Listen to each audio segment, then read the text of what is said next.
Si vous n'aimez pas votre vie, rentrez chez vous, ayez une réunion avec vous-même et pensez à ce à quoi vous avez pensé. Au lieu de blâmer d'autres pour tout le reste, ayez une réunion avec vous-même et demandez-vous juste s'il n'est pas temps de vous débarrasser de vos pensées puantes.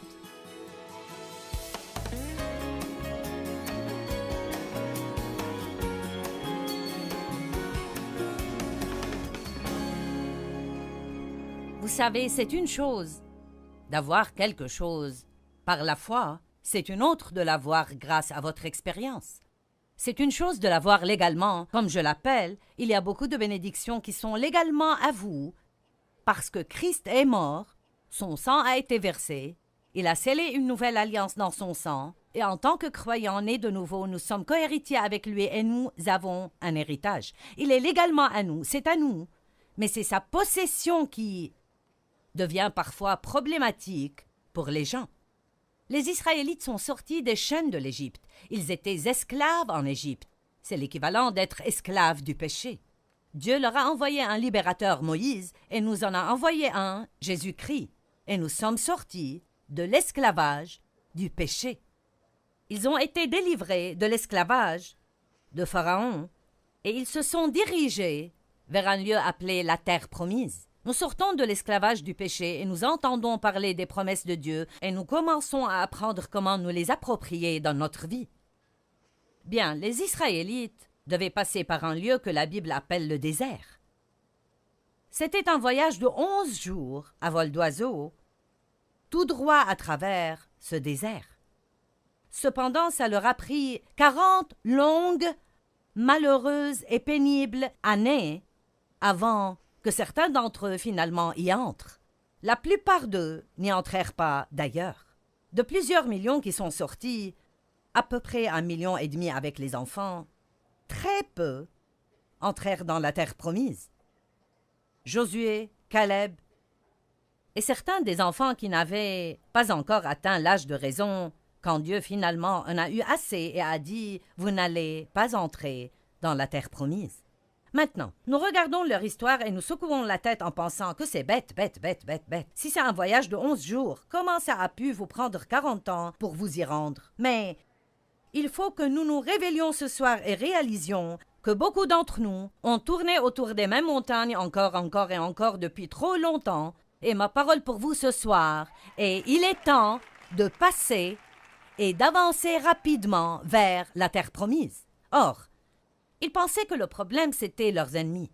C'étaient les Ismaélites et les Hivites et les Jébusites et les autres Hites. Et nous avons tous nos marques de nom en Hites.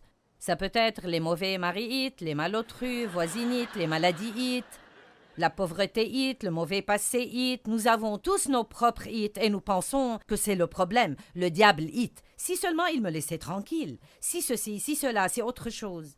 Mais quand j'ai commencé cette étude, il y a de longues années, et que j'ai cherché et me suis approfondi là-dessus, je me suis rendu compte que très clairement dans les Écritures, le problème ce n'était pas leurs ennemis, parce que, voyez-vous, Dieu était de leur côté. Et si Dieu est pour nous, qui sera contre nous? Il n'y a rien dans ce monde qui peut nous vaincre si Dieu est pour nous. Et Dieu était de leur côté. Il leur a dit, si vous faites ce que je vous dis, vous pouvez faire un voyage rapide à travers ce désert et profiter de ma promesse. Mais ils n'ont pas fait cela.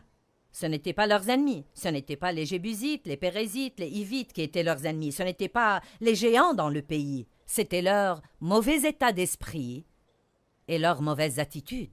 Ils ne savaient pas comment penser de la façon dont Dieu voulait qu'ils pensent.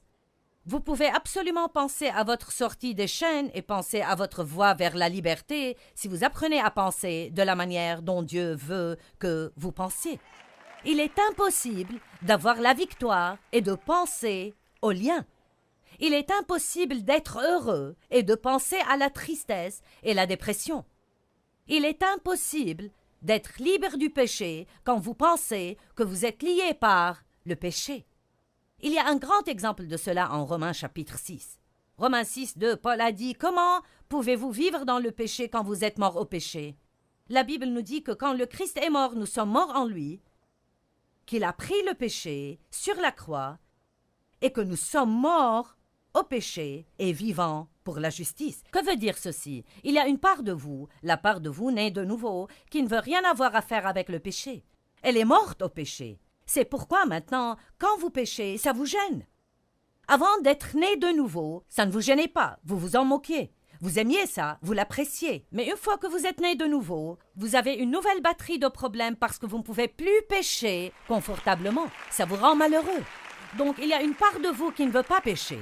Cependant, vous continuez d'avoir avec vous la chair, des pensées non renouvelées, des émotions hors de contrôle et une volonté butée qui a besoin d'être travaillée par Dieu et le Saint-Esprit. C'est ça en fait votre désert. Notre âme qui n'est pas encore renouvelée par la parole est notre désert.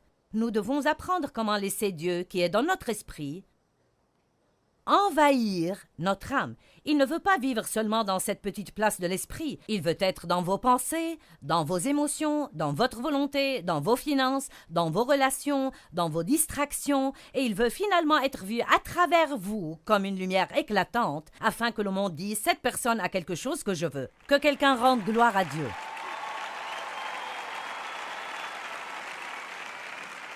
Donc, Romains 6,2 dit « Nous sommes morts au péché ». Puis ensuite, Romains 6,11 dit « De même, vous aussi, considérez que vous êtes morts au péché et vivants pour la justice ». Le verbe « considérer » ici indique un processus de vos pensées. Donc, vous pourriez dire qu'en Romains 6,2, il est dit « Vous êtes morts au péché ». Puis qu'en Romains 6,11, il est dit « Maintenant, pensez que vous êtes morts au péché. Croyez que vous êtes morts au péché. » Donc nous disons « Je suis mort au péché » et chantons des chants disant que nous sommes libres en Christ et pas que nous avons peur du péché. Nous disons que nous sommes dépendants, je ne peux pas surmonter ça, c'est difficile, je ne peux pas me débarrasser de ceci et nous restons prisonniers dans cette zone déserte. Nous devons commencer à penser comme Dieu pense et dire ce que Dieu dit et ça va nous faire prendre le chemin le plus court à travers le désert et commencer à vivre dans les promesses de Dieu. Vous pouvez contrôler vos pensées avec l'aide de Dieu, beaucoup d'aide du Saint-Esprit, en vous appuyant beaucoup sur le Saint-Esprit. Vous pouvez contrôler vos pensées, mais pas tant que vous n'apprenez pas à faire un inventaire de vos pensées. Je peux l'appeler penser à ce à quoi vous êtes en train de penser. Où va la tête, l'homme suit. Si vous n'aimez pas votre vie, rentrez chez vous, ayez une réunion avec vous-même et pensez à ce à quoi vous avez pensé. Au lieu de blâmer d'autres pour tout le reste, ayez une réunion avec vous-même et demandez-vous juste s'il n'est pas temps de vous débarrasser de vos pensées puantes. Amen. Fixez vos pensées et gardez-les fixées sur de bonnes choses.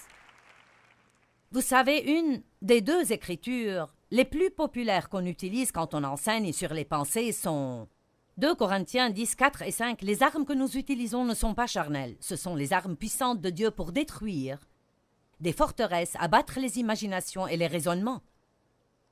Nous faisons prisonnière toute pensée pour l'amener à obéir à Jésus-Christ. Donc il y a un combat dans nos pensées. Fausses idées, raisonnements et théories qui ne s'accordent pas avec la parole et la Bible nous donnent la responsabilité de les détecter et de les abattre. Maintenant, ce n'est pas notre responsabilité par nous-mêmes parce que quand vous vous appuyez sur le Saint-Esprit, vous devez dire « Dieu, je te demande de me rendre compte quand je pense de mauvaises pensées. » Juste prier. « Dieu, fais-moi me rendre compte chaque fois que je pense de mauvaises pensées. Ne me laisse pas penser à des choses stupides. Fais-moi me rendre compte quand je pense de mauvaises pensées. » Et donc, quand vous commencez à prier comme ça, vous allez commencer à réaliser « Je ne dois pas penser comme cela. » Je ne devrais pas penser à cela. Ce n'est pas en accord avec la parole. Et ces forteresses dans vos pensées sont abattues quand vous êtes un étudiant assidu de la parole de Dieu, qui est pour une part ce que vous êtes en train de faire ce soir. Je vous applaudis parce que vous avez pris un vendredi soir une partie de la soirée.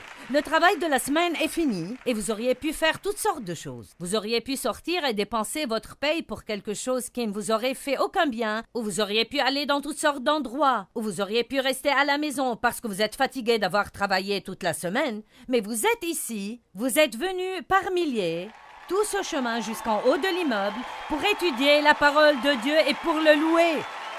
Je vous applaudis. Mais je dois aussi vous dire, je ne veux pas être décourageante, que ça ne suffit pas pour vous faire marcher dans la victoire. Vous devez vous lever et étudier davantage. Ensuite, priez un peu. Ensuite, louez un peu. Allez à l'église le jour suivant. Allez au service du milieu de semaine la semaine suivante. Regardez mon programme TV les 5 jours de la semaine d'après. Téléchargez quelque chose sur votre tablette ou sur votre portable. Étudiez la parole continuellement. La parole. Et bientôt, vous allez penser d'une façon complètement différente.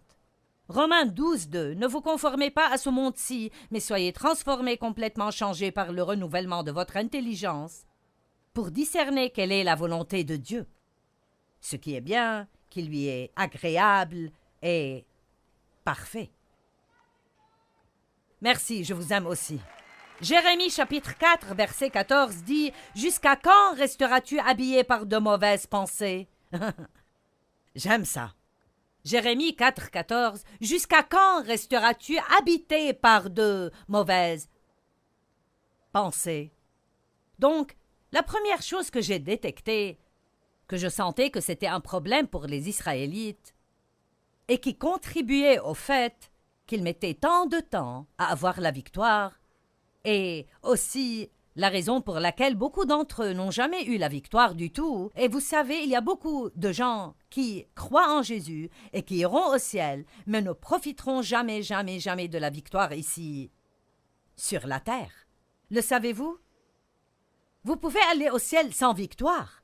Vous êtes sauvés par le sang du Christ, mais pour profiter du voyage, la victoire est nécessaire et je pense que pour être un témoin correct pour les autres, il faut la voir fonctionner dans votre vie. Amen.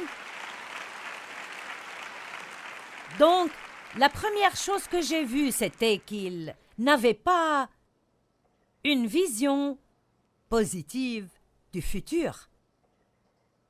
Il parlait toujours du passé. Ils pensaient que leur passé dictait leur futur. Et je suis ici pour vous dire que peu importe ce qui vous est arrivé dans le passé, peu importe ce qui se passe dans votre vie maintenant, cela n'a pas le pouvoir de vous empêcher d'avoir un futur extraordinairement génial si vous apprenez à regarder dans l'esprit. La Bible dit, en Isaïe 11, que Jésus ne regardait ni ne décidait des choses qu'il entendait de ses oreilles et voyait de ses yeux. Il voyait avec ses yeux spirituels et écoutait avec ses oreilles spirituelles, et nous avons tous des oreilles sur notre tête et des yeux sur notre visage, mais nous avons aussi des oreilles et des yeux spirituels. Avec nos yeux naturels, nous voyons ce qui se passe et ce qui arrive dans notre vie. Mais avec nos yeux spirituels, nous voyons ce que nous ne pouvons voir avec ces yeux-ci. Nous regardons avec une attitude de foi et nous disons « Dieu dit que je peux avoir un bon futur et je crois que je peux avoir un bon futur. » J'étais récemment dans un Starbucks dans une ville dans l'Utah. Une femme m'a reconnue et a commencé à me parler. Elle a dit « J'ai écrit à votre ministère et vous ai parlé de mes problèmes. » Et ainsi de suite. Elle a commencé à me raconter ses problèmes. Elle a dit « Oui, je vais vous dire. » Elle a dit « Dans ma vie, j'ai été jetée sous le bus. » Je ne lui ai pas dit ceci parce que je ne voulais pas la blesser, mais quand je suis partie, j'ai pensé « Madame, j'ai aussi été jetée sous le bus, mais maintenant je le conduis. » Amen. Bien, elle s'est juste arrêtée à « j'ai été jetée sous le bus ». Et je peux vous dire, elle va être assise quelque part à raconter la même triste histoire à quelqu'un dans 1 an, dans 5 ans, dans 10 ans. Seulement son histoire va être de plus en plus amère et va paraître encore pire parce qu'elle n'avait pas d'espoir de changement dans sa vie. Et j'ai essayé de lui dire, eh bien, Dieu peut changer les choses, vous devez avoir confiance et croire en Dieu. Et tout ce que je recevais comme réponse à chaque fois, c'était un mur ou une quelconque excuse. Son cas était un cas spécial, ce n'était pas comme tous les autres cas, personne n'avait jamais souffert comme elle avait été jetée sous le bus et elle était allongée sous les 4 roues et elle n'avait aucune intention de sortir de sous ce bus. Bon, j'ai décidé de conduire ce bus stupide. Et vous pouvez faire la même chose. Mais écoutez-moi bien, ce n'est pas quelque chose que quelqu'un peut décider à votre place. Chaque personne doit décider cela elle-même. J'aimerais que nous regardions un exemple dans Genèse au chapitre 13. Nous voyons ici un homme, Abraham, qui a tout perdu, et cependant il finit avec plus que ce qu'il avait perdu. Dans l'économie de Dieu, vous pouvez perdre jusqu'à la moindre chose que vous avez, et si vous voyez avec les yeux de la foi, vous finissez avec davantage que ce que vous avez laissé. Job avait tout perdu, avait des problèmes terribles, et à la fin, Dieu lui a donné 2 fois plus que ce qu'il avait perdu. Abraham avait béni son neveu Lot en lui partageant ce qu'il avait, et ensuite, ils sont devenus si prospères tous les deux, ils avaient tellement de troupeaux et tellement d'employés qu'ils ne s'entendaient plus, les employés. Et donc, Abraham alla voir Lot, prit l'initiative, voulant être un artisan de paix, et il a dit « Je te prie qu'il n'y ait pas de conflit entre nous. Décide quelle part du pays tu veux, et je prendrai ce que tu ne me prends pas. » Voici, je pense que c'est une attitude plutôt extraordinairement humble ici.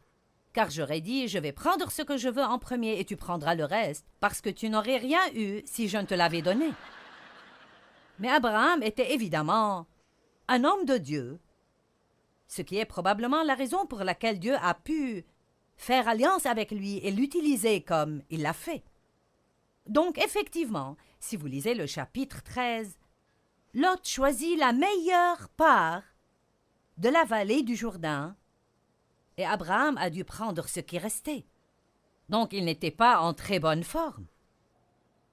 Mais au verset 14, il est dit, « Le Seigneur dit à Abraham, après que Lot se fut séparé de lui, lève donc les yeux et du lieu où tu es, regarde au nord, au sud, à l'est et à l'ouest. Oui, tout le pays que tu vois, je te le donne ainsi qu'à ta descendance pour toujours. » Et au verset 17, il est dit « Lève-toi, parcours le pays, en long et en large, car je te le donne. » Donc, il dit 2 choses ici. Les 2 sont importantes. La première, il a dit « Regarde au nord, au sud, à l'est et à l'ouest, et tout ce que tu peux voir, je te le donne. » Bon, de toute évidence, il lui disait de regarder avec ses yeux naturels. Mais je crois que Dieu veut vous dire ce soir « Regarde vers le futur. Que vois-tu par la foi pour ta vie? Est-ce que tu peux te voir sans dette? Est-ce que tu peux te voir propriétaire de ta maison? Est-ce que tu peux te voir avec une nouvelle voiture? Est-ce que tu peux te voir dans un meilleur travail? Est-ce que tu peux te voir être une bénédiction pour beaucoup, beaucoup, beaucoup de gens? Est-ce que tu peux te voir vivre et jouir de ton rêve, quel que puisse être ce rêve? Tant que c'est aussi le rêve de Dieu, tu peux vivre ce rêve. Peux-tu le voir? Si tu ne peux pas le voir, tu ne l'auras jamais. Ensuite, il lui a dit, « Et tout ce que tu vois, je te le donne. Maintenant, va et marche dessus. Va, prends-le. » Ça veut dire entreprendre une action. J'avais un rêve donné par Dieu de prêcher l'Évangile. C'était quelque chose que Dieu a fait naître dans mon cœur lorsque j'ai entendu un enseignement sur cassette en 1976. J'étais si étonnée que quelqu'un puisse prendre un passage de l'Évangile de Marc et prêcher dessus pendant presque 1 heure et garder votre attention. Et le désir brûlant de prêcher l'Évangile tout autour du monde est venu dans mon cœur, ce qui était très stupide si on considère où j'en étais à l'époque, donc c'était Dieu. Disons juste que j'étais la candidate la moins à même de le faire. Donc, Dieu mettra des choses dans votre cœur qui n'ont pas de sens pour votre intelligence. Vous ne pouvez pas vivre avec une intelligence non renouvelée. Vous devez vivre avec l'intelligence de l'esprit. Dieu va vous montrer des choses qui sont des potentialités pour vous, mais quand vous lisez la parole, vous devez la prendre pour vous, pas juste pour ce groupe spécial de personnes vraiment spéciales, mais chaque promesse dans la parole de Dieu est pour vous. Elles sont toutes pour vous. Dieu veut vous bénir. Dieu veut vous promouvoir. Dieu veut vous élever. Dieu veut vous utiliser. Dieu veut vous guérir. Amen. Mais vous devez le voir Et vous ne pouvez pas attendre de le voir avec ses yeux avant de le croire. Vous devez le voir d'abord avec vos yeux spirituels, ensuite vous le verrez finalement avec ses yeux-ci. Je vis dans le Missouri qui est appelé l'État du montre-moi. Eh bien, dans l'économie de Dieu, vous devez d'abord le croire, le voir avec vos yeux de foi, et ensuite vous le verrez finalement dans le naturel. Néanmoins, même si je proclamais par la foi ce que je croyais que Dieu m'avait dit et donné, je proclamais ses promesses comme m'appartenant, je devais quand même aller et prendre possession de ce pays. Maintenant, l'expression « prendre possession » est intéressante car, si vous l'étudiez, elle signifie déposséder les occupants actuels et ensuite prendre le pays. Donc, il y avait des ennemis dans la terre promise et ils ne voulaient pas s'occuper des ennemis. Donc les Israélites n'y entraient pas. Ils continuaient juste d'errer encore et encore en attendant que Dieu fasse quelque chose avec les ennemis avant d'entrer et de prendre ce que Dieu leur avait dit de prendre. Bon, voilà un point intéressant. En fait, en 2 ans, ils étaient arrivés à la frontière de la terre promise. Et si je vous emmène à Deutéronome chapitre 1, ce que je vais faire maintenant, allons à Deutéronome 1. Deutéronome chapitre 1, verset 20. Je vous ai dit, vous voici, arrivés près de la région montagneuse des Amorites que notre Dieu nous donne. C'est Moïse qui dit cela. Vois, le Seigneur ton Dieu t'a remis le pays. Monte, prends-en possession. Comme le Seigneur, le Dieu de tes pères, te l'a promis. Ne crains pas, ne te laisse pas abattre. Alors vous êtes tous venus à moi et vous m'avez dit, envoyons donc des hommes devant nous. Ils feront pour nous une reconnaissance du pays ainsi qu'un rapport sur le chemin où nous devrons monter et sur les villes où nous arriverons. Cela m'a paru bon et j'ai pris parmi vous 12 hommes et je les ai envoyés. Ce sont les 12 espions qui sont entrés faire une reconnaissance dans la terre promise. Et effectivement, le verset 25 dit, ils y ont cueilli des fruits du pays et nous les ont rapportés. Ils nous ont déclaré, le pays que le Seigneur notre Dieu va nous donner est un bon pays. Regardez le verset 26. Pourtant, vous vous êtes révoltés contre les commandements de votre Dieu en refusant d'y aller. Je n'ai pas le temps de tout lire, mais plus loin.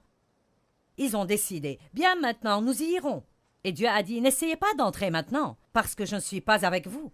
Vous auriez dû y aller quand je vous l'ai dit. Donc les voilà, arrivés à la frontière de la terre promise, et quand Dieu leur a dit « Maintenant, c'est le moment de posséder le pays », ils n'y sont pas allés, ils se sont rebellés contre Dieu, et ils ont erré encore 38 ans dans le désert, et beaucoup d'entre eux, ils sont morts. Bon, maintenant, je veux vous enseigner une petite leçon. Quand Dieu dit « Il est temps de vous occuper de quelque chose »,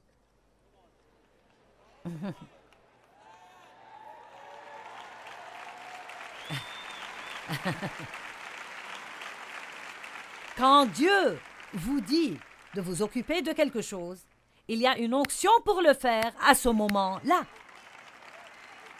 Et vous ne pouvez pas le mettre de côté jusqu'à un moment plus pratique ou un moment apparemment plus facile ou un moment où vous vous sentez prêt, parce qu'alors vous pouvez décider « J'en ai marre de supporter ça, je pense que je vais m'en occuper maintenant » et puis vous rendre compte que Dieu ne vous a pas oint à ce moment-là. Nous devons apprendre que quand Dieu touche des choses dans nos vies, il faut le prendre sérieusement.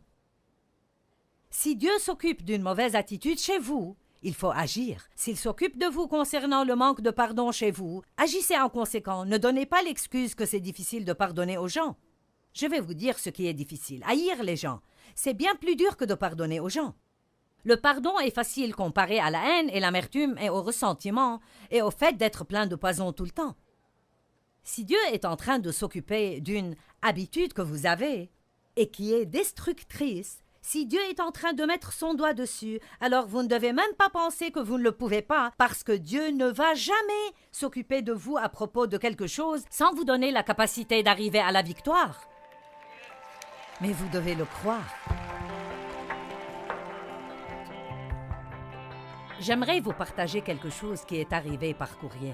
Quelqu'un a écrit du Wisconsin et a dit « À l'époque où j'étais en classe de 3e, j'essayais d'échapper aux difficultés de la vie. Les enfants se moquaient de moi parce que j'étais petit. Ma grand-mère m'avait donné ma première boisson alcoolisée à 9 ans et donc je suis devenu alcoolique et ai fini en prison pour 7 mois. Des années plus tard, j'ai entendu Joyce prêcher et j'ai depuis écouté son programme. J'ai appris combien la vie chrétienne est extraordinaire quand vous vivez dans les fruits de l'esprit et étudiez la parole de Dieu comme une manière de vivre. Et je souligne cela. Étudiez la parole de Dieu comme une manière de vivre. Vous savez, renouveler votre intelligence, c'est oublier votre passé et utiliser vos yeux spirituels et commencer à marcher dans la parole de Dieu.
Est-ce que vous savez que les limites peuvent vous aider à mener une vie meilleure et beaucoup plus paisible? Découvrez comment les limites apportent la liberté d'en jouir de la vie de tous les jours.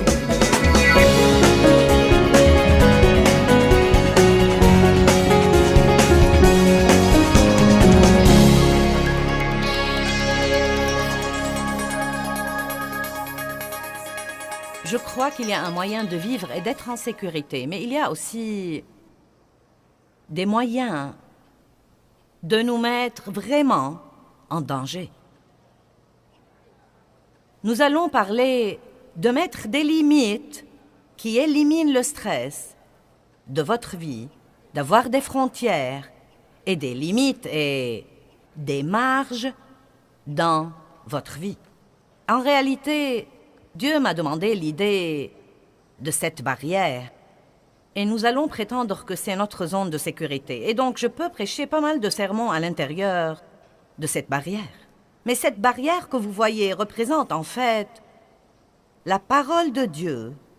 Et la parole de Dieu devient vraiment une barrière dans nos vies. Elle nous dit ce que nous pouvons faire.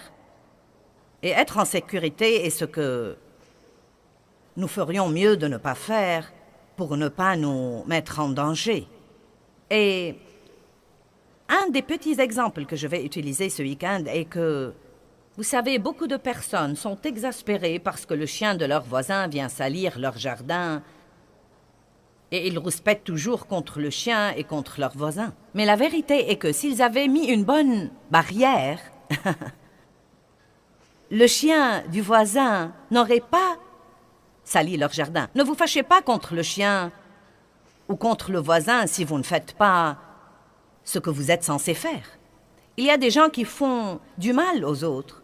Et beaucoup d'entre vous, si je vous demandais combien d'entre vous ont été vraiment blessés par quelqu'un, la plupart d'entre vous vont probablement lever la main. Mais la vérité, c'est que parfois, les gens nous font du mal parce que nous ne mettons pas de limites ni de barrières.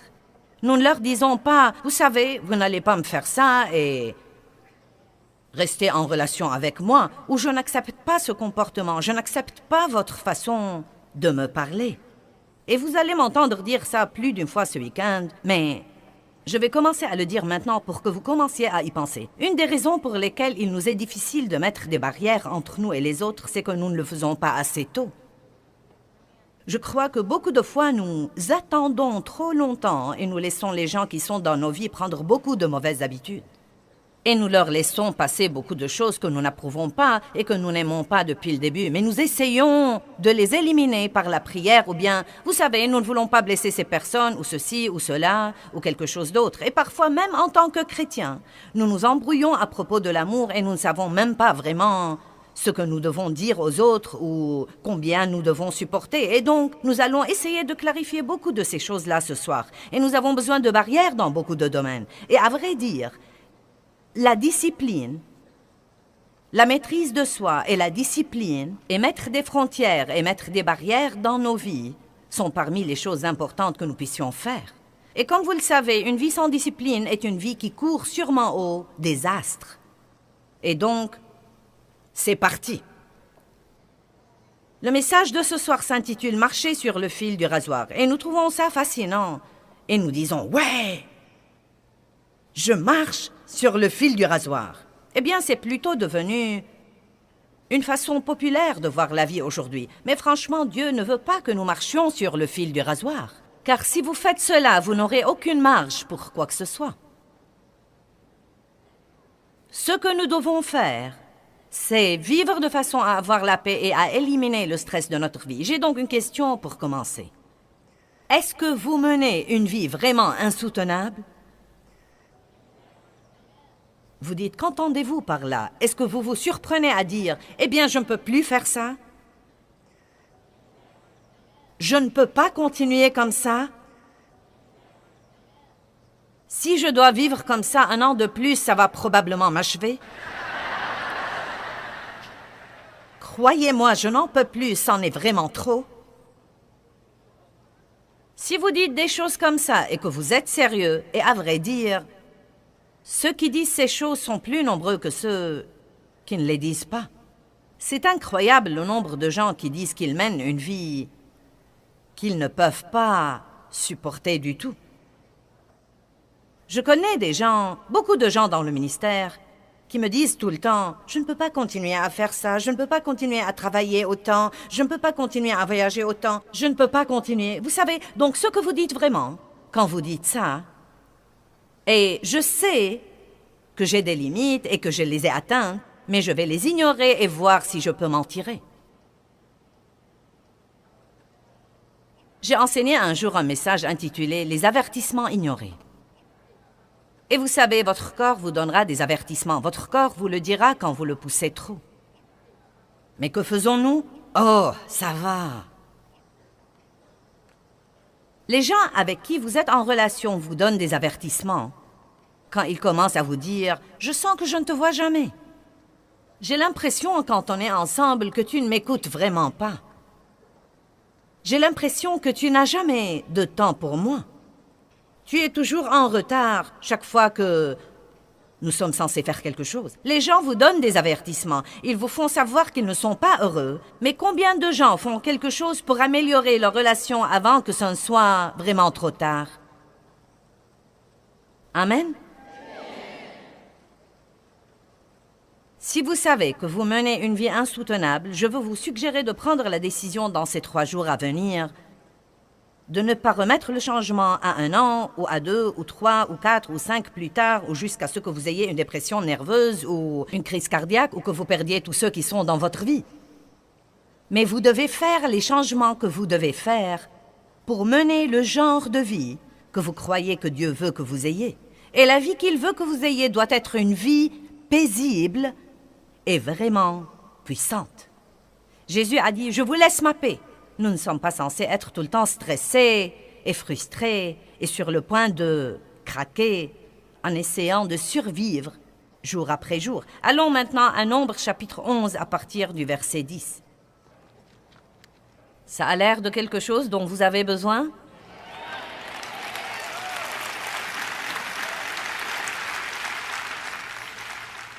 Mettre des limites qui éliminent le stress de votre vie.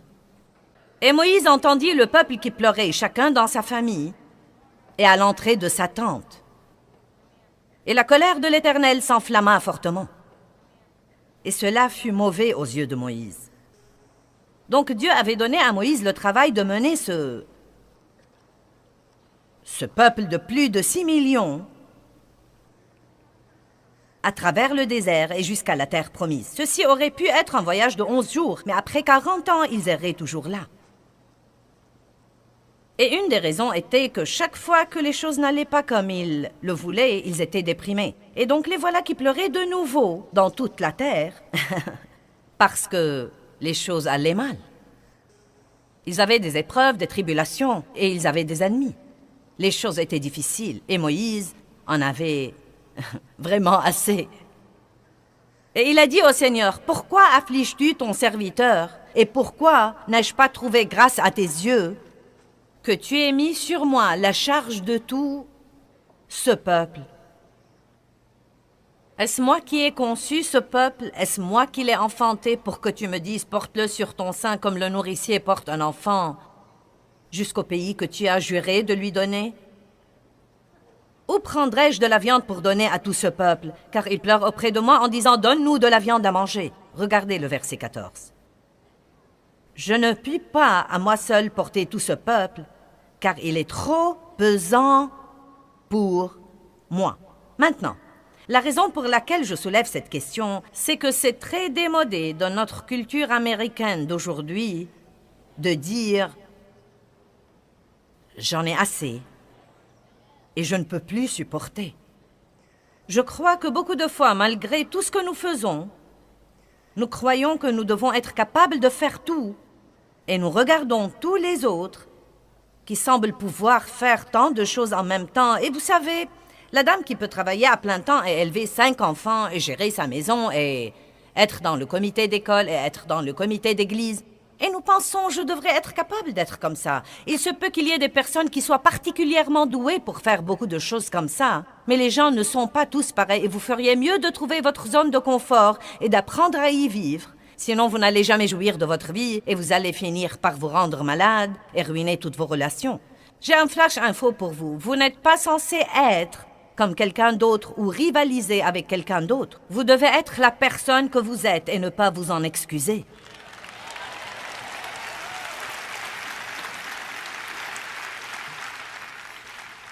Il n'y a pas de mal à dire « j'ai atteint ma limite ». Vous savez, nous disons tout le temps, nous citons Philippiens 4, « Je puis tout par le Christ qui me fortifie ». Et je vais être franche avec vous, je crois que cela a été prêché hors contexte. La vérité est que je peux faire toutes les choses que Dieu me donne à faire par le Christ qui me fortifie. Et Paul parle en réalité des épreuves et des tribulations, des moments où tout va très bien et des moments où tout ne va pas très bien. Et il dit, « Je puis tout par le Christ qui me fortifie ». Car la Bible nous promet que, quel que soit ce qui vient contre nous, Dieu va nous donner la capacité de le supporter et il va nous montrer le moyen d'en sortir. Mais nous utilisons ce verset pour dire que nous pouvons avoir 3 emplois et faire ceci et faire cela et faire ceci et cela et quelque chose d'autre sans jamais nous reposer et sans jamais dormir et en maltraitant notre corps. Je puis tout par le Christ qui me fortifie. Et vous savez, chaque fois que vous prenez la parole de Dieu hors contexte, ça va créer des problèmes dans votre vie. Maintenant, je ne suis pas une personne qui abandonne. Je fais des séminaires au sujet de ne jamais abandonner et je crois qu'une des raisons pour lesquelles je suis toujours là aujourd'hui, c'est que j'avais cette détermination obstinée de ne pas abandonner. Mais je dois cependant vous dire que vous ne pouvez pas aller au-delà de ce que Dieu vous a appelé à faire. Et vous ne pouvez pas aller au-delà de la grâce de Dieu sur votre vie. Et si ce que vous faites est la volonté de Dieu, il devrait y avoir la grâce, c'est-à-dire sa puissance qui vous permet toujours de le faire facilement et en ayant toujours la joie. Nous ne sommes pas censés lutter avec tout ce que nous faisons. Et tout n'est pas censé être dur et nous ne sommes pas censés toujours nous pousser. Il y a un temps pour se pousser et il y a un temps, vous savez, pour s'avancer. Mais tant de gens vivent comme ça parce qu'ils essayent de se maintenir au niveau d'une certaine idée que nous avons aujourd'hui dans notre société ainsi que dans notre culture et qui tue en réalité la plupart des gens. Amen? Vous êtes tous comme...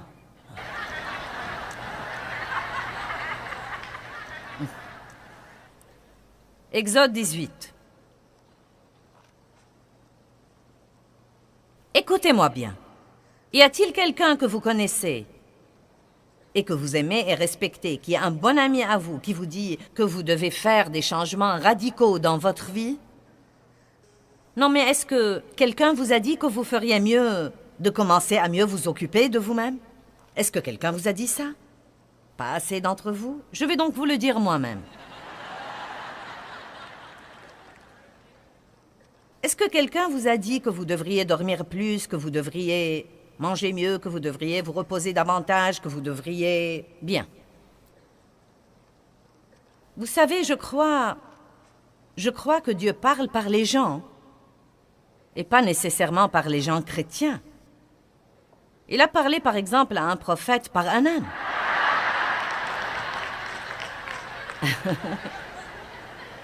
Amen.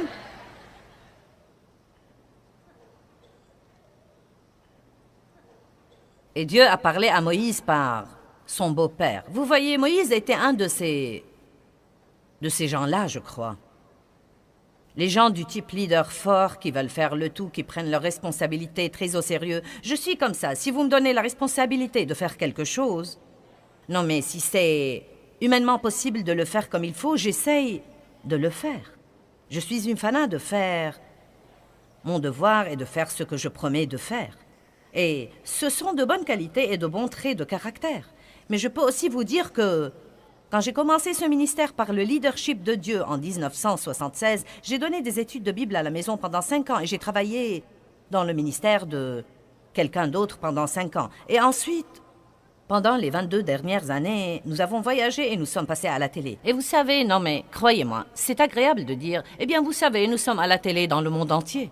Il suffit d'un bip pour le dire comme ça, psst, vous savez. Mais, Seigneur, aie pitié, non mais, ce qu'il a fallu pour le faire... Non mais l'effort et le travail et la foi et le jugement et les critiques et les malentendus, vous savez, toutes ces choses différentes. Et vous savez, j'ai dû bien apprendre à laisser Dieu être Dieu et à ne pas essayer de faire que les choses se produisent en dehors de leur timing. Et toutes les choses que vous traversez vous aussi.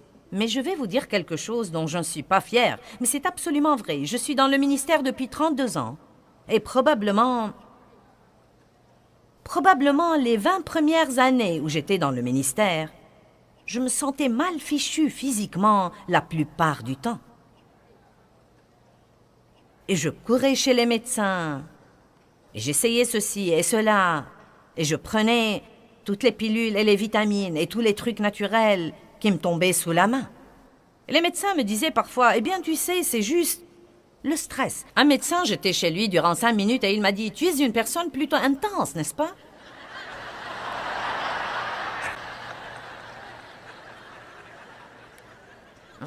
Non, ce n'est pas vrai, je ne suis pas intense et je ne suis pas du tout stressée. Et je ne comprenais pas. Non, mais je ne comprenais vraiment pas. Tout d'abord, j'ai grandi dans une maison abusive et donc j'avais beaucoup d'insécurité.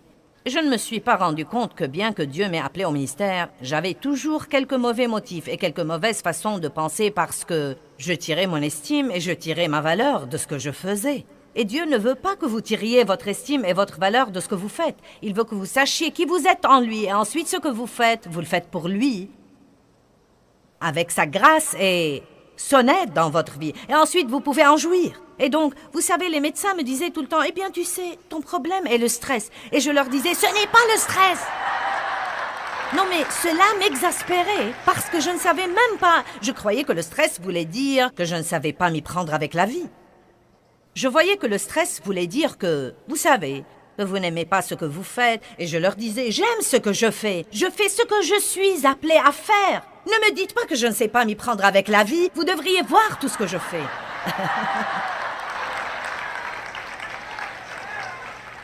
Mais après 20 ans de croire qu'ils étaient tous fous, ce qu'il y a d'intéressant, c'est que personne d'autre ne savait ce que je ressentais.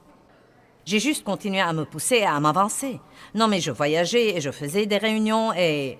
Non, mais vous savez, nous faisons environ 13 conférences par an ici aux États-Unis et nous allons à l'étranger 3 fois par an. Et je fais des séminaires et d'autres choses comme ça et beaucoup de télé. Mais il y a eu un temps où je faisais 36 conférences par an, c'est-à-dire que je faisais 3 conférences tous les mois. Maintenant, vous savez quoi? C'était idiot. Non, mais la seule chose que je peux dire, c'est que c'était vraiment idiot. Et ensuite, entre ces choses-là, je faisais des séminaires. Vous savez, j'y repense et je me dis... Si ce n'était la miséricorde de Dieu, je serais morte. Vous savez, mon cœur était juste. Mais bien que votre cœur soit juste, vous ne pouvez pas violer les lois spirituelles de Dieu et ses lois de santé et ses lois de repos et ne pas payer le prix. Épaphrodite était un homme qui voyageait avec Paul et il est tombé malade pour avoir travaillé dur dans le ministère. Et donc, ce n'est pas parce que vous êtes pasteur ou enseignant de la Bible ou quoi que ce soit. Vous devez donc toujours vivre selon les directives de la parole de Dieu si vous voulez vivre en sécurité. Et je crois personnellement que nous n'avons pas idée dans ce pays à quel point notre vie est déséquilibrée. Croyez-moi, quand vous allez dans d'autres pays du monde, les gens vivent à un rythme beaucoup plus lent et, vous savez, ils prennent de petits sommes, ils font la sieste l'après-midi. Vous savez, ils ne travaillent pas 7 jours sur 7, ils ne sont pas disponibles 7 jours sur 7, 24 heures sur 24. Ils ne portent pas de radiomessager, de téléphone cellulaire, d'ordinateur portable et tout ça. Non mais dites-moi, que faisons-nous à nous-mêmes? Que faisons-nous à nous-mêmes? Non mais aujourd'hui, si quelqu'un ne peut pas vous trouver pour 5 minutes, il agit comme si c'était la fin du monde. Eh bien, où est-ce que tu étais? Je t'ai appelé 2 fois et tu n'as pas répondu à ton téléphone.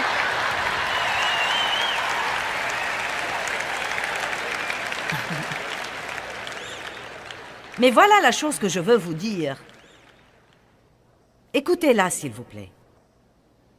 Le monde ne va pas changer. Le diable ne va pas changer. Vous n'êtes pas sûr que les autres personnes dans votre vie vont changer. Il n'y a donc qu'un seul choix que vous avez. Si vous voulez que quoi que ce soit change, vous devez vous-même le changer.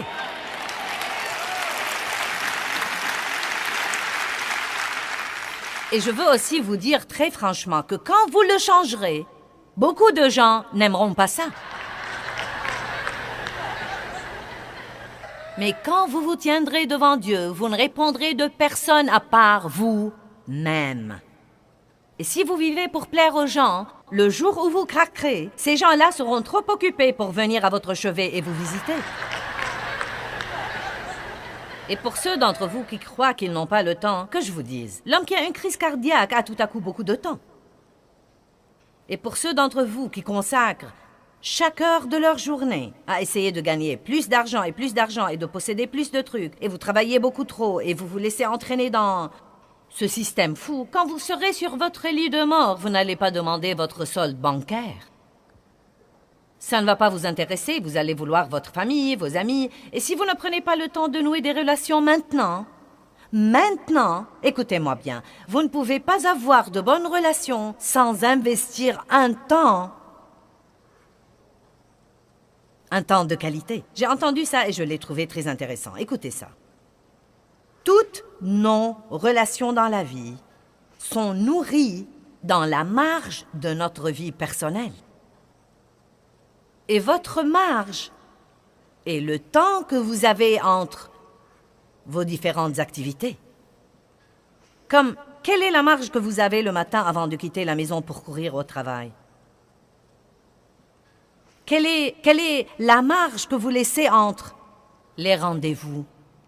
Quelle est la marge que vous laissez pour pouvoir vraiment passer un temps de qualité avec votre famille pendant la soirée? Combien de gens aujourd'hui ont des repas de famille?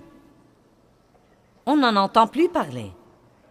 Une des choses dont mes enfants se souviennent, c'est que tous les soirs, quand ils étaient petits, nous nous mettions à table et nous avions notre repas de famille.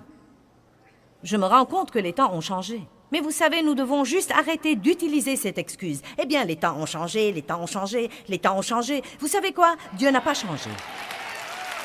Il n'a pas changé. Et je ne vous donne pas une règle comme quoi vous devez avoir un dîner de famille tous les soirs, mais je dis tout simplement, quand vous y pensez, vous ne nourrissez pas vos relations au travail. Vous ne nourrissez pas vos relations quand vous courez d'un rendez-vous à l'autre. Donc le seul temps que nous avons vraiment dans notre vie pour bâtir et nourrir et cultiver nos relations, c'est dans les marges de notre vie. Et c'est désolant que tant de gens n'ont aucune marge. Nous courons d'une chose à une autre, à une autre, à une autre, à une autre, à une autre. Et ensuite, quand nous sommes avec les personnes que nous aimons, nous sommes si stressés que nous rouspétons contre tout le monde. Je prêche bien, vous feriez donc aussi bien de m'applaudir.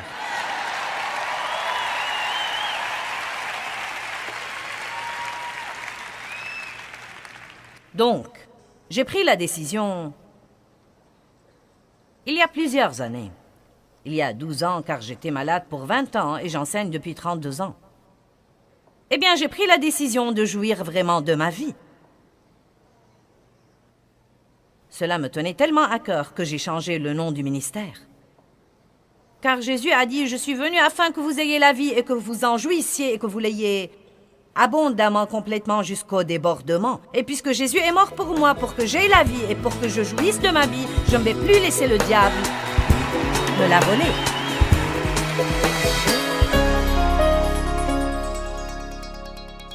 Eh bien, les frontières sont vraiment la façon de Dieu de nous protéger si nous les comprenons et si nous les observons. Et je veux vous enseigner tout ce que je peux vous enseigner sur les frontières et sur la vie dans ce que j'appelle la zone de sécurité de la vie.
Est-ce que vous sentez parfois que les gens que vous aidez essayent de vous exploiter et que cela vous amène à ne plus vouloir aider les autres? Eh bien, vous pouvez apprendre aujourd'hui avec nous à être vraiment utile aux autres et à les aider sans vous faire du mal en faisant cela.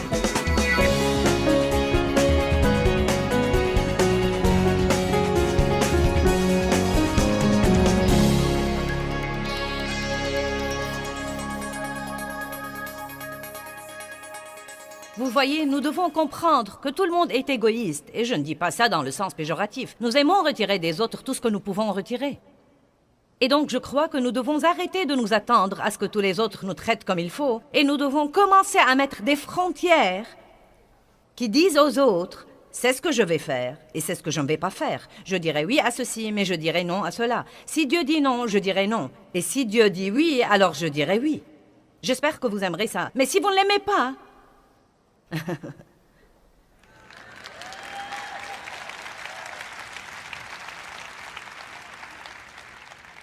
Écoutez-moi bien. Quand vous faites ça de la mauvaise façon pendant des années, il y a des gens assis ici aujourd'hui qui peuvent pratiquement se lever et dire « C'est une parole de connaissance de Dieu pour moi, car je sais que Dieu essaye de s'occuper de moi. Je sais que Dieu essaye de me parler, et je sais plutôt ça, mais je n'avais vraiment pas le courage de le faire. » Et quand je vois quelqu'un comme toi me dire qu'il passe par les mêmes choses et ce que je devrais faire, je me dis bien, je sais que je devrais faire ça, mais laissez-moi vous dire quelque chose. Il y a toujours une partie de vous qui est adonnée à le faire de la mauvaise façon. Quand vous commencez à bâtir des frontières et des barrières que vous n'aviez jamais auparavant, et que vous commencez à affronter des gens que vous n'aviez jamais affrontés auparavant, je peux vous assurer qu'ils ne vont vraiment pas aimer ça. Si vous vous attendez à ce qu'ils disent merci, Waouh! Merci, je savais plutôt que je déraillais, mais j'attendais que tu viennes me le dire. Ça ne va pas arriver. Même Dave et moi... Non, mais même quand l'un de nous doit affronter quelque chose avec l'autre, la plupart du temps, s'il essaye de m'affronter, je ne lui dis pas « Oh, merci, j'aime cette correction ». Et la plupart du temps, si je lui dis quelque chose, il ne me dit pas ça non plus. Il me dit « De quoi parles-tu? Tu regardes trop de sport à la télé? Qu'entends-tu par là? Qu'entends-tu par là? » Mais nous avons tous les deux remarqué, vous affrontez les choses, puis vous les laissez à Dieu, vous ne maltraitez pas la personne et... peu de temps après, les choses commencent à changer. Si vous ne faites pas savoir aux autres ce dont vous avez besoin, vous ne pouvez pas les blâmer de ne pas vous l'avoir donné. Les femmes aiment faire allusion aux choses, mais ça ne marche pas avec les hommes. Faites-leur comprendre les choses. Amen? Bien, donc, la confrontation protège vos frontières. Il y a un autre point dont je veux vous parler, puis je vais passer à un enseignement sur les marches. Vous devez faire attention aux gens que vous introduisez dans votre vie et à l'intimité que vous leur accordez. Amen? Un ami à nous, un pasteur de Dallas, est ici ce week-end, Don et Sharon Clowers, et il partira d'ici pour aller au Canada. Or, quand il arrivera à la frontière, il aura affaire au contrôle à la frontière. Et le problème que nous avons, c'est que, même si nous avons des frontières, nous n'avons pas de contrôle. Vous voyez, tous les pays, ou chaque pays dans le monde, a des gardes armés à ses frontières. Et quand Don essaiera d'entrer au Canada, ils vont lui demander « Que vas-tu faire là? Quel est ton but? Quel est ton motif? » Laissez-moi vous dire quelque chose. Tous ceux qui veulent être vos amis n'ont pas toujours un bon motif. Et vous devez être assez intelligent pour discerner très vite s'ils vont ajouter à votre vie ou bien vider votre vie. Amen? Je vais répéter. Nous devons arriver à pouvoir discerner très tôt dans une relation. Est-ce que cette personne va ajouter quelque chose à ma vie? Ou est-ce que cette personne va me vider de tout? Maintenant, je n'ai rien contre ça, non, mais je m'implique avec les gens et tout mon rôle dans leur vie, c'est d'essayer de les aider et d'essayer de leur donner. Et je n'ai rien contre ça, mais écoutez-moi, il n'y a pas une relation saine qui puisse continuer indéfiniment comme ça. Tôt ou tard, il doit y avoir un changement. Comme quoi, cette personne non seulement soustrait de votre vie, mais encore elle ajoute à votre vie. C'est magnifique que vous vous impliquiez dans la vision du ministère des autres et les aidiez à bâtir leur ministère et réaliser leur vision. Mais tôt ou tard, ils doivent se soucier de votre ministère et de votre vision et de ce que Dieu pourrait faire avec vous. Ça ne peut pas être unilatéral. S'il l'est, les gens se lasseront très vite. Eh bien, j'aime mon message. Je ne sais pas si vous l'aimez ou pas, mais moi je l'aime.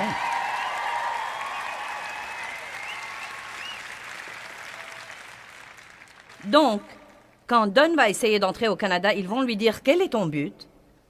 Pour combien de jours tu comptes rester? » Ils pourraient même lui poser la même question de 4 ou 5 façons différentes pour voir s'ils peuvent le désarçonner. Ils pourraient même vouloir examiner ses bagages, voir s'il essaye d'introduire quelque chose qu'il a caché. Et finalement, s'ils n'ont rien contre lui, il entrera dans le pays. Je crois que nous devons faire un peu plus attention à qui nous introduisons dans notre vie, surtout si nous les introduisons dans des relations intimes. Une grande partie de la raison pour laquelle nous nous faisons du mal, c'est notre idiotie.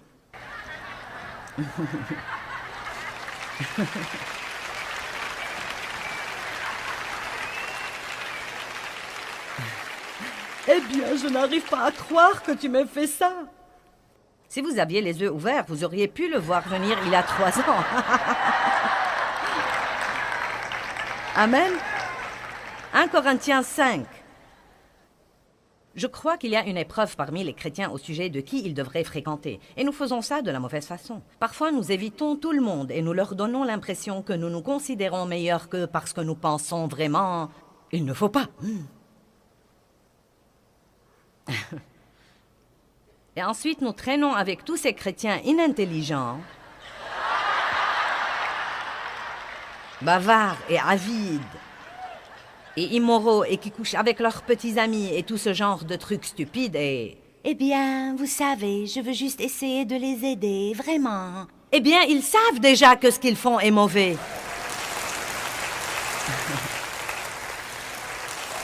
Donc, écoutez ça. 1 Corinthiens 5, 9. Je vous ai écrit dans ma lettre précédente de ne pas avoir des relations étroites et habituelles avec les débauchés.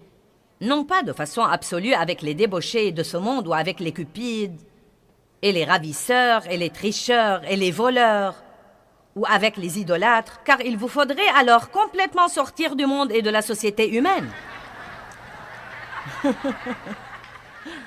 Donc, vous savez, comprenez que si vous essayez d'être un chrétien qui ne touche jamais à rien dans le monde, non mais vous allez avoir du mal, parce qu'il y a beaucoup de trucs là-bas. Mais il dit, maintenant ce que je vous dis, c'est de ne pas avoir des relations avec quelqu'un qui se nomme frère, mais est impudique ou cupide ou idolâtre, dont l'âme est attachée à n'importe quel objet, et il continue ou ivrogne, ou ravisseur, ou voleur, ou tricheur, et il dit, vous ne devez même pas manger avec quelqu'un comme ça. Maintenant, l'hypothèse ici est que c'est une personne qui sait tout et quand même fait ce qu'il ne faut pas faire. Évidemment, il y a des chrétiens sur tous les niveaux de maturité spirituelle, et nous ne disons pas de ne pas les aider pour les élever au niveau suivant. Mais vous savez, mettons par exemple que quelqu'un écoute mes sermons depuis 20 ans. Et si vous écoutez mes sermons depuis 20 ans, vous devez savoir quelque chose. Et donc, mettons qu'il écoute mes sermons depuis 20 ans. Il doit donc certainement savoir... Vous ne pouvez pas m'écouter pendant 20 ans et ne pas savoir que c'est mauvais de potiner et de médire des autres. Donc, disons que maintenant j'ai un ami qui, bien qu'il m'ait écouté pendant 20 ans, chaque fois que nous nous rencontrons, il ne fait que...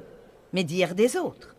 Maintenant, je dois mettre une frontière, parce que sinon, je ne vais pas rester en sécurité. Car si je continue à parler et ouvrir mon cœur à cette personne qui empoisonne continuellement mon esprit avec le commérage, à ce moment-là, je vais me retrouver dans un piège et peut-être avoir mauvaise conscience à l'égard de quelqu'un juste à cause de ce que cette personne dit, et ce qu'elle dit n'est peut-être même pas vrai. Je dois donc l'affronter, que tout le monde dise affronter. Combien d'entre vous n'aiment pas la confrontation? Bon. Eh bien, à vrai dire, moi non plus. Vous ne pensez pas probablement que c'est le cas parce que je n'ai pas l'air d'avoir trop de problèmes à le faire ici. Mais lorsqu'il s'agit de relations individuelles et de personnes dont vous voulez être bien vus, vous savez, je n'aime pas côtoyer les gens fâchés. Et donc, beaucoup de fois, quand vous affrontez quelqu'un, vous devez supporter la crise qu'il va piquer pendant les 3 jours suivants. Et donc, nous préférons éviter ça et nous essayons de faire disparaître par la prière les choses dont Dieu veut que nous nous occupions. Amen. Donc, je dois mettre une frontière. Je dois dire, tu sais quoi, je t'aime bien, j'aime ton amitié, mais... tu sais, je ne veux pas te blesser, mais tu parles tout le temps des gens devant moi. Et ce n'est pas bien. Tu sais, ce n'est pas ce que Dieu veut que tu fasses. Maintenant, peut-être qu'il se fâchera un peu. Il sera blessé, mais il continue à le faire et rien ne change. Là, je dois passer au niveau suivant de confrontation. Si tu continues à faire ça, je ne pourrai plus être en relation avec toi. Maintenant, ma frontière doit se fortifier. Vous savez pourquoi? Parce que vous êtes responsable de vous-même. Vous êtes responsable de garder votre cœur. Écoutez ce que la Bible dit. Garde ton cœur plus que toute autre chose, car de lui sont les issues de la vie. Vous devez garder votre cœur. Vous devez avoir des contrôles à la frontière de votre vie.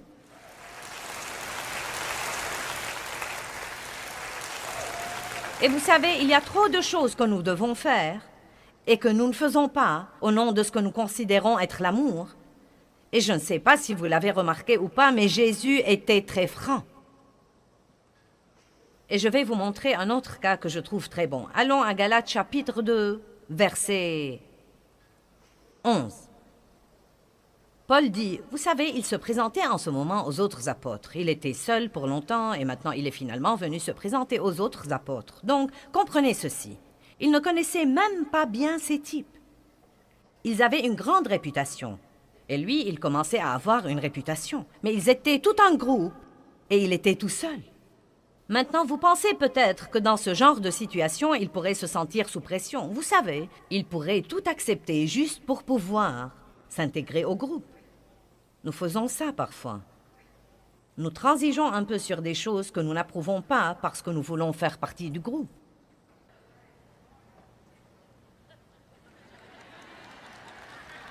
Ne faites pas comme si vous ne saviez pas de quoi je parle. Mais écoutez ça. Mais quand Pierre vint à Antioche, dit Paul, j'ai protesté et je me suis opposé à lui ouvertement concernant sa conduite là-bas, parce qu'il était répréhensible et condamné. Car avant que soient venus des gens de l'entourage de Jacques, il prenait ses repas avec ceux des nations, les convertis, mais après leur arrivée, il se mit à se dérober et se tint à l'écart de ceux des nations et mangea séparément de peur que les circoncis ne le rejettent. Donc voici ce qu'il a dit. Écoute, Pierre, tu manges normalement avec ceux des nations. Tu communies normalement avec ces gens-là parce que tu sais que Dieu les a intégrés dans l'alliance. Mais maintenant, tes autres amis fanatiques arrivent de Jérusalem. Et donc maintenant, tout à coup, pour leur faire plaisir, tu ne traites plus ces gens comme tu devrais les traiter. Et donc Paul entre dans cette situation tout seul essentiellement. Tous ces autres types étaient des apôtres depuis longtemps. Ils avaient cette grande réputation et Paul fait face à Pierre et lui dit « Ta conduite pue. Ce n'est pas de la piété. Ce n'est pas comme ça que tu devrais te comporter. » Et Paul et Pierre ont continué à avoir d'excellentes relations. Nous devons être prêts à parler franchement et à affronter les situations et nous devons arrêter de nous inquiéter pour nous-mêmes dans toutes ces affrontations. Et nous disons, je ne veux pas te blesser, mais la vérité est que vous ne voulez pas vous blesser vous-même. Vous ne voulez pas être rejeté, vous ne voulez pas être jugé, vous ne voulez pas être blâmé, vous ne voulez fâcher personne, vous ne voulez pas supporter le gâchis que vous aurez à endurer. J'étais autrefois, je suis toujours un gâchis, mais j'étais autrefois un vrai gâchis.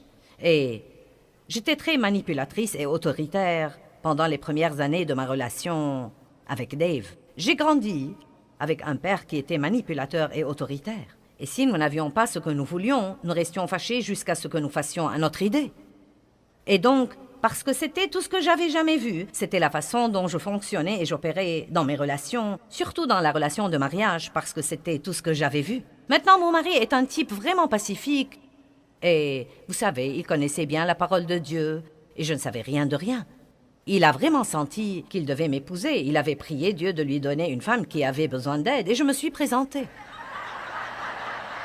Je ne crois pas qu'il savait de combien d'aide j'avais vraiment besoin, mais il n'a pas fallu longtemps pour qu'il se dise « Dans quoi me suis-je embarquée ?»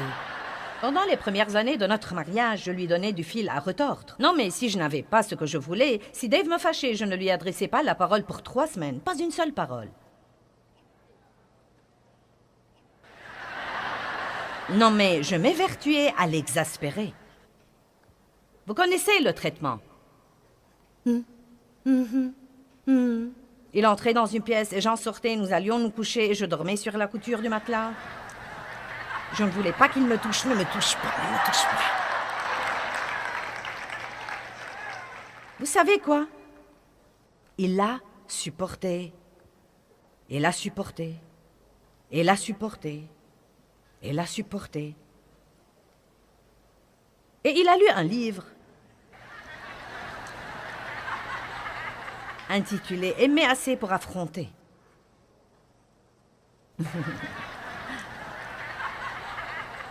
Et il a senti que Dieu lui a mis ce livre entre les mains parce qu'il était temps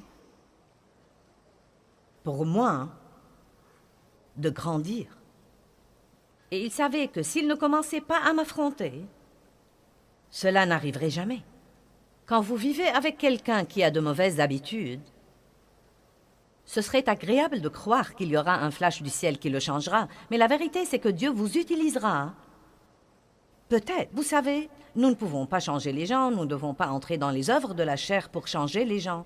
Mais ça ne veut pas dire que vous ne devez pas affronter les situations dans la piété quand Dieu vous dit de les affronter. Et la clé est de les affronter, leur dire la vérité, mais ne pas rester fâché. Amen. Et donc, Dave m'a amené ce fameux livre. Et il m'a dit, sache que j'ai lu ce livre. Et je me rends compte maintenant que je dois commencer à t'affronter, car nous savons tous les deux que ta façon d'agir n'est pas bonne. Et nous savons tous les deux que ta façon de me traiter est irrespectueuse et pas comme il faut. En fait, il m'a dit, si je déterminais ma valeur comme homme d'après ta façon de me traiter, j'aurais abandonné depuis longtemps.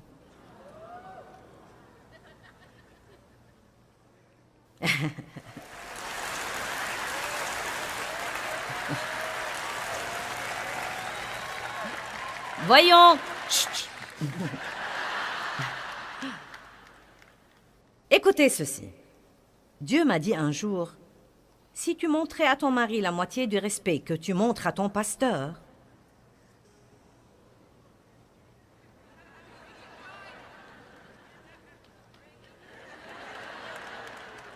donc je l'avoue, j'étais un gâchis. Mais je peux vous dire la vérité. S'il ne m'avait pas affronté, je n'aurais jamais changé. Et je lui avais demandé la raison pour laquelle il avait attendu si longtemps. Et il m'a dit, je savais au début que je ne pouvais rien faire parce que tu avais tant de problèmes et tu avais tant de souffrances et de blessures que si j'avais commencé à venir contre toi les quelques premières années, tu m'aurais quitté et je l'aurais fait. Donc il y a un timing pour les choses. Il y a un temps pour affronter, il y a un temps pour ne pas affronter. Parfois vous devez attendre et prier, mais quand Dieu vous dit qu'il est temps d'agir, vous devez agir. Donc je ne demande à personne de rentrer à la maison et de commencer... Vous savez, bien, j'ai écouté ce message formidable aujourd'hui. Et vous savez quoi, nous allons mettre quelques frontières et quelques barrières dans cette maison.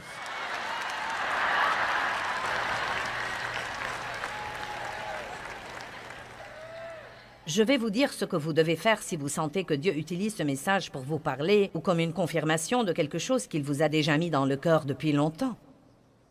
Vous devez faire ce que Dave a fait. Il m'a averti. Il m'a dit... Je vais commencer à t'affronter et je te dis dès maintenant que tu ne vas pas aimer ça. Mais si je ne fais pas ça, nous n'allons pas rester mariés. Si je ne fais pas ça, je désobéis à Dieu, car je sais que Dieu me l'a mis dans le cœur. Il sentait qu'il obéissait à Dieu, et si je n'y répondais pas comme il fallait, c'était mon problème et non pas le sien. Et croyez-moi, c'était la guerre. Non, mais je vous dis la vérité absolue. J'avais une telle rébellion dans mon âme. Maintenant, j'avais Jésus dans mon cœur, mais j'avais une rébellion dans mon âme. Est-ce que quelqu'un là sait de quoi je parle? Non, mais j'aimais Dieu, mais il y avait une partie de mon âme qui n'était pas crucifiée et qui n'a jamais été traitée. Et vous savez quoi? J'avais été abusée par des hommes et je m'étais fait beaucoup de vœux et beaucoup de promesses. Jamais un homme ne me dirait de nouveau ce que je devrais faire. J'ai lu le truc de la femme docile. Les femmes devraient s'adapter à leur mari et je ne savais pas orthographier le mot s'adapter, encore moins l'appliquer. Je ne voulais m'adapter à personne, je voulais que tout le monde s'adapte à moi. Avez-vous jamais vu un petit enfant piquer une crise? Non, mais une vraie crise? Eh bien, écoutez, nous pouvons piquer des crises dans nos âmes. Non, mais au-dedans de moi, c'était comme... Je ne pouvais plus supporter. C'était le moment où je me suis allongée sur le plancher et je me suis accrochée au pied des meubles. Vous vous rappelez? Je vous en ai déjà parlé. Non, mais littéralement, la guerre dans mon âme était si grande et si puissante, et une partie de moi voulait obéir à Dieu, mais cette autre partie de moi était si rebelle parce que j'étais en réalité comme ça depuis si longtemps. Et je me rappelle un jour où j'étais allongée sur le plancher de mon bureau et que je m'accrochais au pied de mes meubles et que je disais « Dieu, s'il te plaît !» S'il te plaît, Dieu, s'il te plaît, s'il te plaît, s'il te plaît, s'il te plaît, tu dois m'aider. Non, mais je voulais aller à la pièce où Dave était et lui donner un coup sur la tête avec quelque chose. Non, mais je voulais lui arracher les cheveux. Et ce qui faisait empirer les choses, c'est que je savais qu'il avait raison. Allez, est-ce que j'ai des sœurs ici aujourd'hui?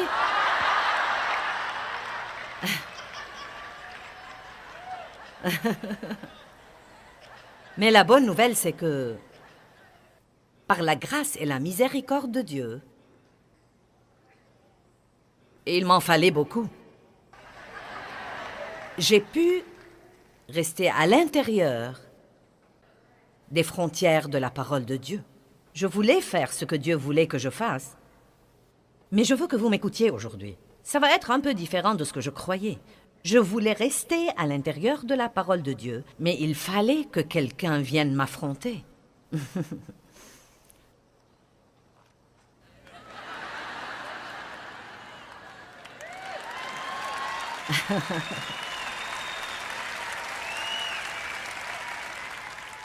Maintenant, au cas où vous êtes assis là à penser aux personnes que vous devez affronter, je devrais probablement dire ceci et vous demander d'être un peu ouvert à si oui ou non vous devez être affronté sur certains plans.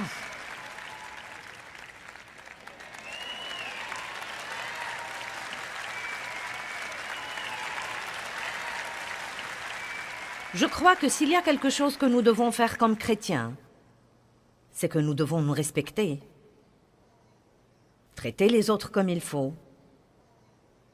Nous devons respecter les frontières des autres. Et je me suis pratiquement décidée à ne pas être en relation avec des gens qui ne me respectent pas et ne respectent pas mes frontières. Et je sais que pour garder les choses comme il faut dans ma vie, il faut affronter les gens de temps en temps, et je n'aime pas ça. Ce n'est pas plus drôle pour moi que pour vous. C'est même plus dur pour moi que pour vous à cause de la façon dont j'ai été élevée. Mon père était furieux tout le temps. Et une des situations où je commence à céder, si je ne reste pas vraiment dans la prière, c'est que parfois je ne veux pas fâcher quelqu'un parce que j'ai vécu toute ma vie frustrée et fâchée dans une zone de guerre. Et surtout si c'est quelqu'un de proche, ça ne me dérange pas trop si c'est quelqu'un de lointain, mais si c'est quelqu'un que je dois côtoyer et le voir fâché, je n'aime pas ça.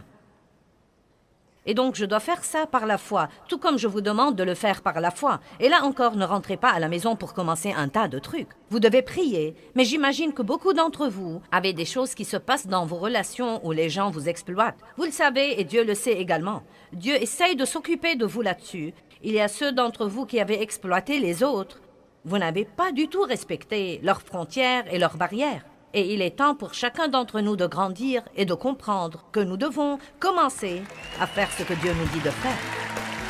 Amen.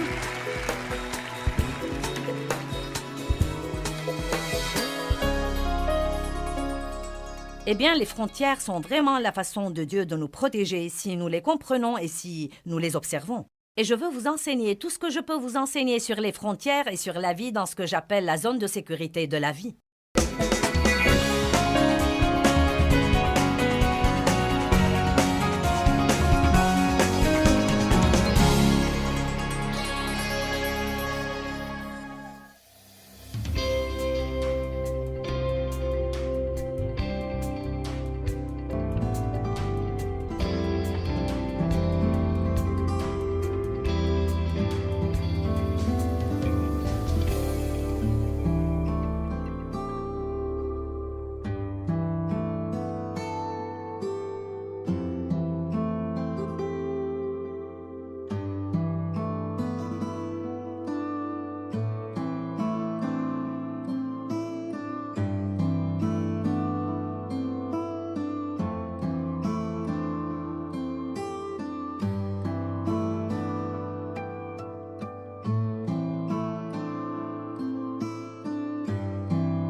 là của nhau,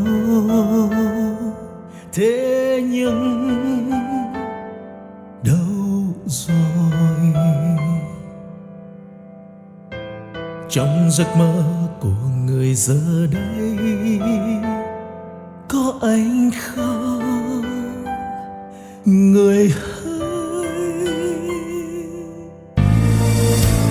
Bao đắm say ta có bên người còn đâu, làn tuyết trắng mùa đông khóc nhau, nhìn từng con phố ngày xưa vắng lặng, nhìn làn tuyết trắng buồn sẽ có quay. Ngày xưa ấy một lần lầm lỡ, thế nhưng lại đau vì ta mất nhau. Người không thứ tha đời ta ngỡ ngàng,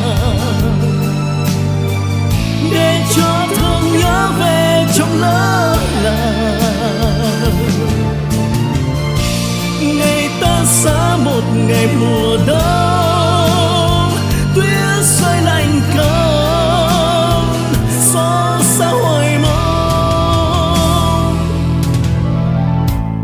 Bóng tuyết rơi một đời tạ tới, đóng băng tim mình.